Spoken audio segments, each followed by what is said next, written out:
Welcome to Sweet Life Beat Life. We hope this video helps. You'll begin by confirming prerequisites. The printer supports Wi-Fi, it's powered, and your laptop is on the same network.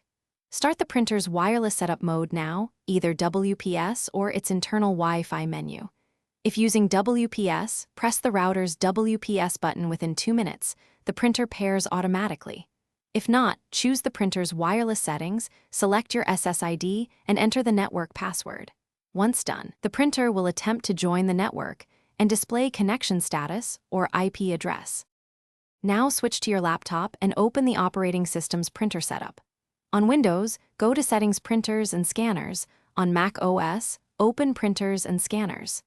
Click Add Printer and let the system search the network. If it finds your printer by name or IP, select it.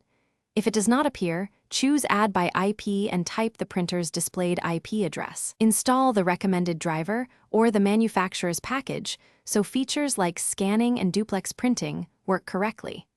Make sure firewall prompts allow the install. Finish by printing a test page to confirm connectivity, print quality, and that the correct driver loaded. Set the printer as your default if you print frequently, and enable sharing if other devices need access.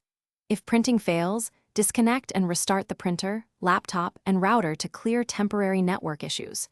Make sure the printer's IP isn't conflicting with another device. Assign a static IP in router settings if needed. If problems persist, update the printer firmware and reinstall the driver to resolve compatibility issues. Thanks for watching. Consider subscribing if we helped you.